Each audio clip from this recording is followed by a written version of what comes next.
After I refused to hand over the house Grandpa gave me, my family called for a talk. My sister grinned, saying, "We should all gain something." My brother agreed. I pulled out the will and said, "Then you clearly missed this section. You ever wonder what happens when the quiet one in the family finally snaps? Or what it feels like when the people who are supposed to love you most suddenly turn into your biggest enemies over something as simple as a will?" Because let me tell you, what started as a family argument quickly spiraled into something way darker, and it taught me a brutal lesson about betrayal, greed, and the lengths some people will go to. My name's Jason, I'm 27, and I guess you could say I've always been the black sheep of the family. Not because I'm some wild rebel, but because I just don't bend easily to pressure, especially not the kind wrapped in family guilt trips. I've always been the quiet one, the listener, which, ironically, made everyone think I was either weak or easily manipulated. They totally forgot that silence doesn't mean surrender. And that's probably why they thought they could pull the stunt they did a few weeks ago. It all started with Grandpa's house. He passed away about a year ago. Even though we knew it was coming, he'd been sick for a while, it didn't soften the blow. Grandpa was everything. He filled every room with stories, knew how to fix anything, and made you feel like the most important person in the world when he talked to you. He wasn't just a grandfather. He was a friend, a mentor, the one person in my family who never made me feel like I was less than, just because I wasn't as loud or as successful as my siblings. So, when he passed, it left this huge, gaping hole in me that I didn't know how to fill. A few months after the funeral, I got a call from his lawyer. To my complete shock, Grandpa had left his house to me. Just me. Not my parents. Not my sister Katie. She's 32 and thinks she's the second coming of Marie Kondo with her decluttering business. Not my brother Josh, who's 30 and still somehow lives off sporadic crypto wins and Dad's retirement account. Just me. The house, the land, everything. And this wasn't just some sentimental little cottage. This house was worth serious money. I'm talking nearly 7 figures, sitting in a fast-developing part of town where developers had been sniffing around for years. I didn't really know what to say when the lawyer told me. Grandpa had mentioned once or twice that he wanted the house to stay in the family, that he didn't trust anyone else to take care of it. But I never, ever imagined he'd write it into the will. Still, I didn't tell anyone. Not right away. Something in me told me to keep it close, like carrying a lit match through a dry forest. My family? We don't handle surprises well, especially not when money's involved. So I waited. I read the will from front to back, highlighted things, reread certain paragraphs a dozen times. Grandpa had made it airtight. I leave my home, the entirety of the estate, and all that resides within it to my grandson Jason. It is my wish that he maintain its integrity and ensure it is not sold or divided for personal gain. There it was, in his handwriting, witnessed and notarized. No loopholes, no ambiguity. About a week after I'd quietly started moving some of my things into the house, I got the call. "Hey, Jace." Katie's voice had that falsely sweet tone she uses when she wants something. "Mom said you've been staying at Grandpa's house. Is that like a thing now?" I told her yes, that Grandpa had left it to me. Silence. Then a light, disbelieving laugh. "Wait, seriously?" I thought Mom and Dad were figuring that out. Like what to do with it. "No, it's mine. It was in the will." More silence. Then a curt, "Huh," and she hung up. The very next day, I got a text from my mom asking if we could have a family talk. That's what she always called it when we were kids and someone messed up. Family talk. It never meant an actual discussion. It meant a group lecture disguised as a democratic forum. I agreed to come over. I figured it would be better to face it head on. But I wasn't ready for the full ambush. They were all there. Mom, Dad, Katie, Josh. Sitting around the living room like they were staging an intervention.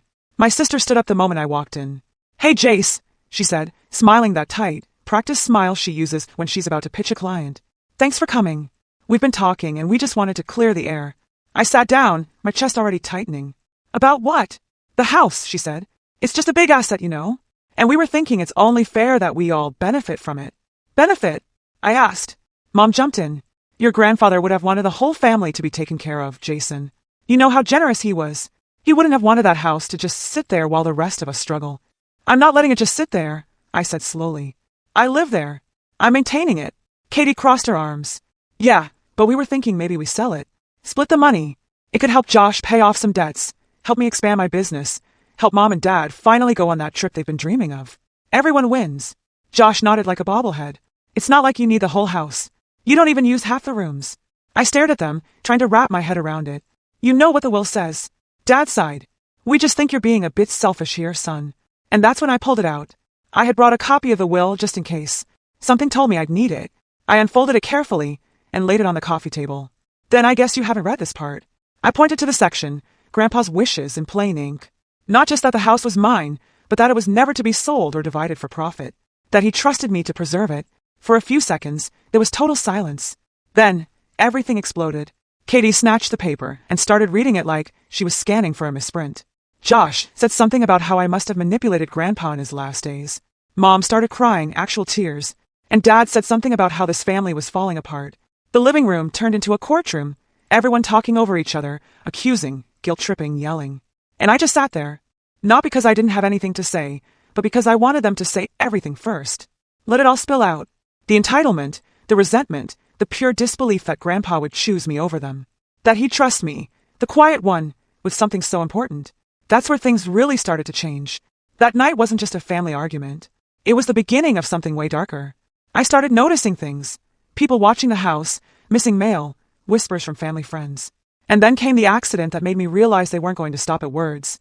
After that night, I didn't go back to my parents' house for a while.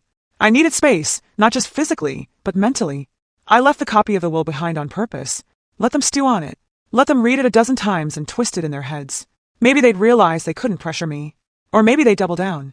Spoiler, they doubled down. At first, things were quiet. Too quiet.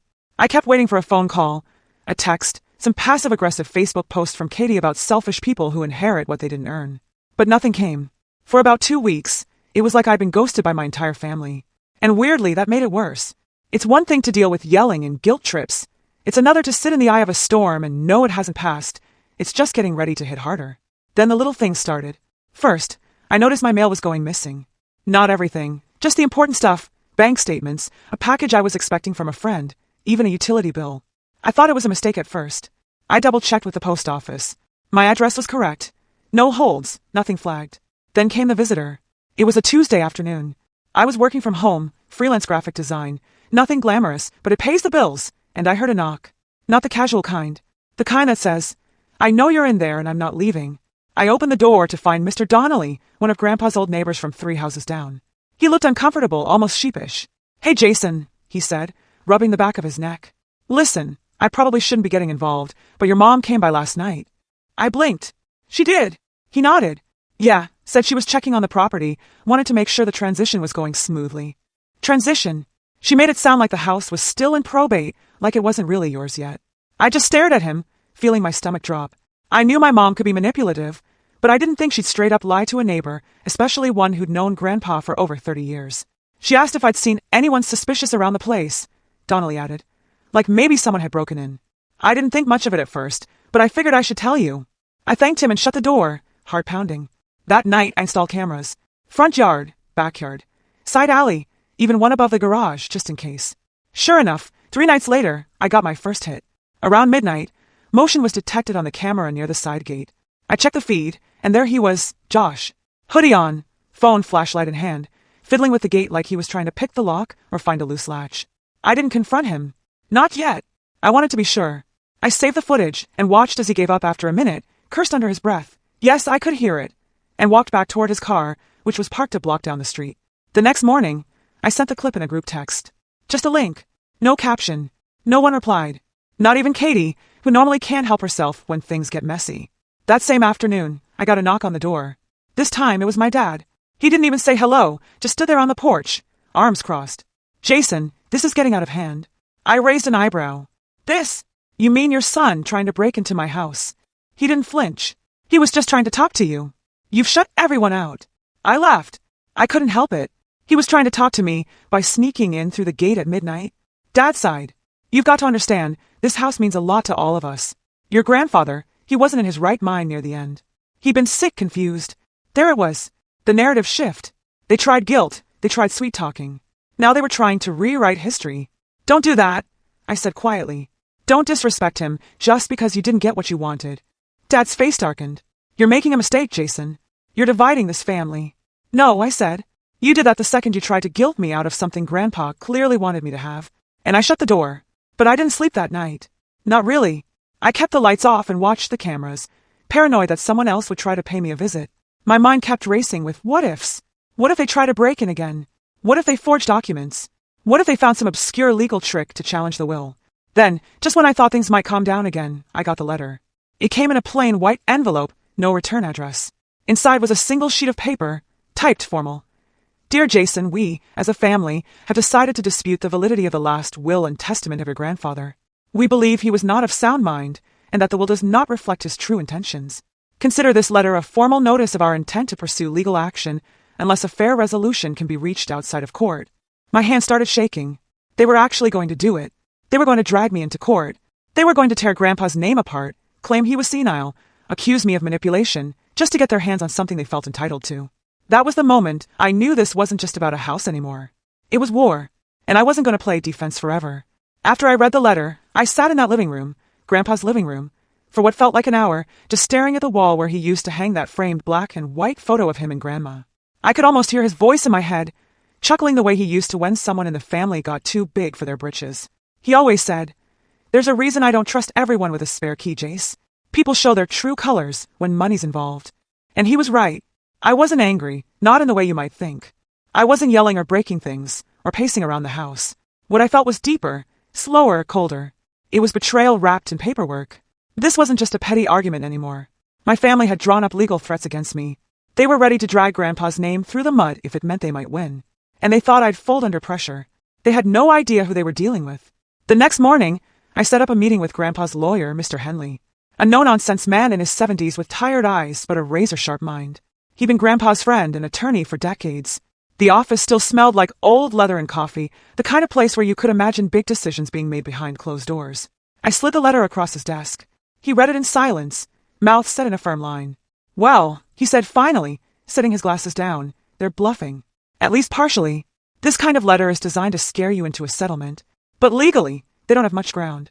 They're saying he wasn't of sound mind." Henley leaned back. "And I have over 20 hours of video testimony proving otherwise. Recorded over the final 6 months. Your grandfather was meticulous, Jason. He anticipated this. That caught me off guard. Video testimony." Henley gave a small smile. He called it his insurance. Said he knew how your family could get when they smelled money. He even made sure to address each of them individually. I stared. "Wait, what?" He nodded. "If they decide to challenge the will, I'll be submitting it to the court. It's powerful stuff. He talks about why he's leaving you the house, what it means to him, and how he didn't trust the others not to sell it off. There's no way they come out of that looking good." I felt something loosen in my chest. For the first time since all this started, I didn't feel like I was standing alone. Grandpa had known. He had seen it coming. And he planned for it. Still, I knew this wasn't over. People like Katie and Josh, they don't back down just because the law isn't on their side. They get louder, pettier, meaner. And right on cue they did. About a week after the letter, the smear campaign started. It was subtle at first. A couple of coincidental run-ins at the grocery store where people gave me odd looks. Then I saw it. Katie had posted a long, vague status on Facebook, something about how some people will manipulate the elderly for personal gain and how it's heartbreaking to watch a family fall apart because of greed. I didn't respond. Not publicly. But I took screenshots. Every word, every comment. And when Josh posted a photo of Grandpa's house with the caption, "Shame this old place is being wasted," I saved that too. Then came the drop-ins. A cousin I hadn't seen in years suddenly wanted to catch up. A neighbor I barely knew knocked on my door to check on me. One of Katie's old high school friends messaged me saying, "Just wanted you to know your sister's really hurting." I kept smiling, nodding, pretending like I didn't see the pattern. But inside I was keeping score. Then one night, things crossed a line. It was past 11 p.m. I was getting ready for bed when I heard a bang against the side of the house. Not loud enough to be a break-in, but enough to make me freeze. I checked the cameras. Someone had egged the house. 4 eggs, one after the other, all hitting the west wall right below Grandpa's old bedroom window. The figure ran off after the last throw. Hoodie pulled up, face obscured. But the gait, the way he ran, it was Josh. I bet my life on it. That night I didn't sleep. I sat in Grandpa's recliner, staring at the dark ceiling, running scenarios through my head. Legal action, restraining orders, public exposure. I had the receipts, the video, the lawyer, everything. But I realized something. I didn't want to just win. I wanted them to understand. To feel what they were doing, not just to me, but to Grandpa, to everything he built. And I had just the way to do it. So I waited. I didn't reply to the texts. I didn't confront Josh. I didn't clean the eggs off the house until the morning, when the sun had baked them into the siding, making it clear for all the neighbors to see. Then I sent out my own invitation, a family talk. This time at Grandpa's house. The same living room, the same worn carpet, the same fireplace where we used to hang our stockings. When they arrived, Katie, Josh, my parents, I greeted them with calm professionalism. No yelling, no accusations. I even had snacks, lemon bars, Grandpa's favorite. Katie seemed amused. Josh looked smug. My mom just looked tired. "Why'd you call us here?" Dad asked. I nodded toward the coffee table. On it sat a laptop and a small speaker. I thought we could clear the air, I said. But this time, with someone else in the room. I hit play. Grandpa's voice filled the room. Calm, steady, clear. If you're watching this, he said, it means I've passed, and I expect some people in this room aren't too happy with my decisions. I didn't look at their faces. I didn't need to. I left my house to Jason because I trust him. Not just to keep it intact, but to keep the family from tearing itself apart over it. If you're upset, that's fine. But don't pretend this is about fairness. This is about greed. And if you try to take this from him, you'll answer to me. Even from the grave. The room was silent. Then Grandpa addressed them one by one. Katie, Josh, even my parents. He spoke calmly, even kindly, but he didn't pull punches. He talked about their patterns, their choices, the reasons why he'd made the decision he did. And then, the screen went black. I stood. No more letters. No more threats. You want to take this to court? Be my guest. But I have all of this documented. The harassment, the break-ins, the smear campaigns. And if you so much as step on this property again without my permission, I will press charges. I looked around the room. Now, if you actually want to talk like family, really talk, I'm open to that. But the next move is yours. No one said anything. Katie stood slowly. Her jaw was tight, but her eyes, there was something else there. Maybe guilt. Maybe regret. I couldn't tell. She left without a word. Josh followed, less graceful, muttering something under his breath. My parents lingered. My mom looked at the photo on the wall. She sighed. He always did love that chair, she said softly. I nodded. Yeah, he did. And then they were gone. But that wasn't the end. Because a few days later, I got a phone call from someone I hadn't heard from in years. Someone with a very different stake in this whole story. And what they told me changed everything. So, let me take you back to that phone call. It was Aunt Diane, Grandpa's younger sister. We hadn't spoken in a few years. She lives 2 states over and doesn't do the whole family drama thing. But she and Grandpa used to talk weekly. Jason, she said, her voice calm but clipped. I heard what's happening. Katie called me, told me her side of it. Said you were trying to steal the house. I didn't even respond. I just waited. I knew she was lying, Diane continued. Because your grandfather called me the day he finalized the will. Said he was doing something that would cause a ruckus, and that I should stay far away from the fallout.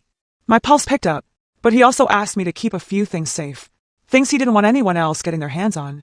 What things? He gave me a small metal lockbox the last time I visited. Told me to mail it to you after his funeral if things started getting ugly. Guess what I just dug out of my closet? Within a week, the box was in my hands. Inside were 5 things. A notarized letter from Grandpa reaffirming the legitimacy of the will. An old cassette tape labeled, "Let them hear this if they try anything." Copies of photos and texts between Josh and some shady investor friends looking to buy Grandpa's land before he passed. A list of maintenance tasks Grandpa had me do around the house over the past 2 years. Every time I visited, he'd had me fix something, paint something, measure something. That list was dated and signed. And finally, a sealed envelope labeled, to be delivered to Jason's attorney if the family sues. This man, I swear, he played 5 moves ahead even when he was 90. I called Mr. Henley immediately. We went over everything in that box, and with a grin, he said, "They picked the wrong chessboard. So here's what I did. I didn't wait for them to file the lawsuit. I went on offense. I had Henley draft the cease and desist for the harassment, and we made it very clear. If they move forward with any legal action, we would not only countersue for emotional distress and defamation, but we'd also submit the entire package, including the cassette tape and investor messages, to the court." What was on the tape, you ask? A conversation Grandpa recorded between him and Josh during one of their visits. Josh had casually suggested getting rid of the house after Grandpa passed, saying, "You know, we could all use a chunk of that money. I bet Jason won't mind splitting it." Grandpa chuckled and said, "I'm still alive, boy, and don't count on Jason giving up that house. He's got more backbone than you think." They thought they were playing checkers. Grandpa set them up for chess. When they got the letter, everything stopped. No lawsuit. No more visits. Not even a whimper on social media. They went quiet, like someone flipped a switch. Katie deactivated her Facebook. Josh moved out of state a month later, probably to dodge the embarrassment. My parents, they never apologized directly, but my mom sent a card a few months later with just 2 words. "I'm sorry." I didn't write back. Because here's the thing, boundaries are important. And love doesn't mean tolerating abuse dressed up as family loyalty. I kept the house, every inch of it. I renovated it slowly, turned Grandpa's study into my work-from-home office, planted his favorite tomatoes in the backyard, even though I have no clue what I'm doing, and they look sad most of the time. But it's home, my home. And not because of the deed, not because of the will, but because someone I loved and respected believed in me enough to protect me, even after he was gone.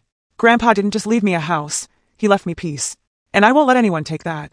What would you have done in my place? Have you ever faced something like this with your own family? Tell me what you think. I really want to know.